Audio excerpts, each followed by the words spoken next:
Burn the box. Well, I'm Shu. I'm an artist. That sounds a bit like an AA meeting. I am Mel Gibson. I'm an alcoholic. Well, let me start with number one. That seems logical. I am Shu. I grew up in Amsterdam, and in a kind of a nice area, posh even maybe. But it was the 1980s, and it was Amsterdam, so my neighborhood looked like this. And well, it's not a very clear picture, but you can see tanks running through the streets there. It was the time of squatting and punk and all of that. And well, if you see the next slide, that's how the main shopping street looked, the Kalverstraat. So, well, sometimes it makes me want to go back to 1980. Well, next one, please. Yes, graffiti.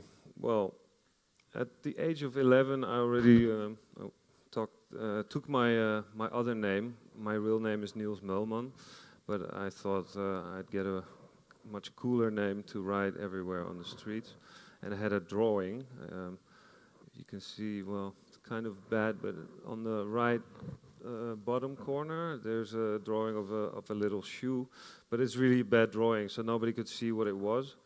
So then I had to write shoe next to it. So later, the drawing disappeared and the name stayed. So yeah, and later on, I started experimenting with bigger letters like this.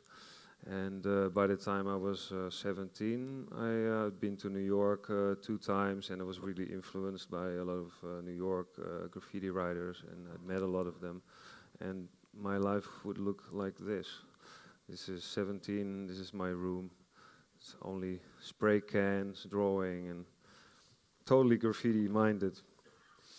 Well, by the time I was around 20, I was interested in I wanted to become a graphic designer, as Walter said also, and I became apprentice to Anton Baker. He's quite he's quite internationally known graphic designer, and well, maybe he's more infamous than famous, but because he made posters like this one. This is a Shakespeare play poster, and well, yeah, I mean. It's kind of an eye-opener working there, and you know, it's still only in Amsterdam, I guess. Well, maybe San Francisco, but yeah. Well, I think Amsterdam and San Francisco have in common that, well, right now all the nightclubs are closing, and like we heard before. So I started doing posters myself. The next one is just a experimental fake fantasy newspaper cover, and the next one is another one in that series. Chess Hooligans Trash TV Studio. It's just yeah, running my imagination freely and making. And this series is called Sunday Violence. And well, as you can see, it's all very typographical. Letters was really my thing, and well, of course, coming from graffiti, that makes sense. Next one is another poster, and well, enough about graphic design. After a while, I was interested in the commercial side of communication. Well, advertising. Next one, yeah. How do you sell things and ideas? And yeah, so I got really into that. Made a company, Caulfield and Tensing. Walter was actually part of that. Long time ago. This is an ad that we did for ourselves back in '95, I think. it was a time when marketeers couldn't really reach the new generation, and well, the generation was called the lost generation. So we made this ad: our generation, it is not lost, you lost it. You keep targeting, but you keep missing. Use different ammo. So pretty soon after that, went to do jobs like this, nuts, candy bar, and that's me in front, being really happy because my work was on the street, and not even with spray paint, but I got paid for it. So I was, yeah, was kind of happy doing that. And the next one is a good example as well.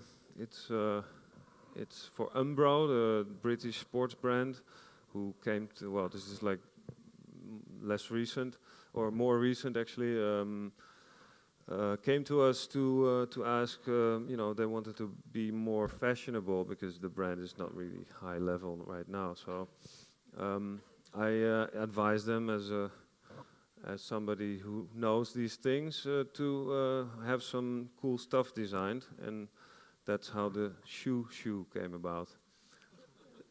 Actually, the other shoe, it says shoe as well, but of course I had to make it another design because the E is where the S is now. So anyway, so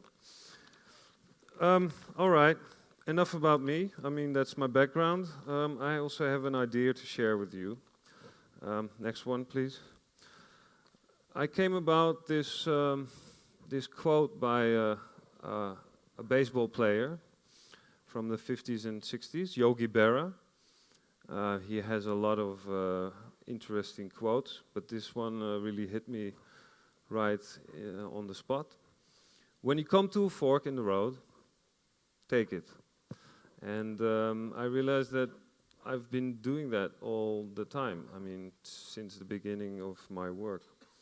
And I would like to show you a couple of examples of me taking the fork in the road. This is actually Yogi Berra. It's quite a nice character. And the cartoon character, Yogi Bear, he was named after him. So it's cool. Next, please. So back to graffiti. Is it art or crime? I like those two pictures next to each other. Well, next one. Come to a fork in the road, take it. So what would I do in liberal Amsterdam, where everybody was saying graffiti is art and wow, it's beautiful what you're making. Well, it was actually damaging, you know, property. So next one, that was quite a big full page in a big newspaper, art supplement, and I was saying ik ben een vandaal, which means I am a vandal, and my friends were all making jokes because it says shoe, I'm a vandal, and then they said shoe, I'm a sandal, which translates also into Dutch. Ik ben een sandaal. So I wish I'd never said that, but yeah. Next one, we formed a crew, Crime Time Kings, and well, that's also just to say that we weren't making art, we're trying to be criminals and stuff. But a few years later, yeah, actually 2 years ago, when I was 40, I'm 42 right now. 42. What does it mean? Right? Anyway. Next one, please. Yeah, I did this one. I don't know if you can see, the images are pretty vague, but it has the Lascaux drawings, cave drawings, 15,000 BC.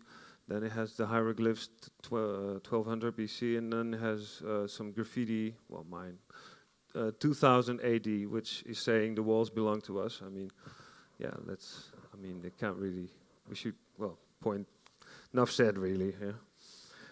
And, all right, so next one, please, yeah. Another fork in the road that I have to take regularly is like, am I making images or am I writing words? Well, again, if you please, fork in the road. Next one. This is weird because I'm on a stage, looking at me on a stage. Well, a word is an image. That kind of sums up everything my work is about. Because if you design words, if you pay a lot of attention to the words, then yeah, they become images. Okay, 4 minutes already, wow. Click through, yeah, another example of image or word. This is my cat, my muse even, maybe. A picture is worth 1,000 words. I don't know if you can read it, but so it's a picture, but it's words. Next, please. What else do we have? Color or black?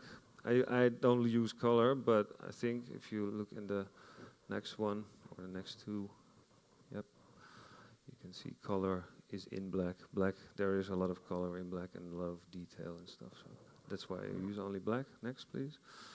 And you can also imagine color. Imagine fluorescent brown, this one says. So if you close your eyes, try to imagine fluorescent brown. Next one, yeah, we gotta hurry, because we got a small film coming too. Pata or shoe? Pata, it's a sneaker store in Amsterdam. I did this T-shirt for them, and Pata means actually shoe in Suriname, Surinamese language. Flick, yeah, again. So this one I really want to show you. If you go tilt your head to the right, you will read Pata. And if you tilt your head to the left, you will read shoe. So kind of took that fork in the road things, yeah. Okay, fast forward, yeah, calligraphy or graffiti, you know what that is.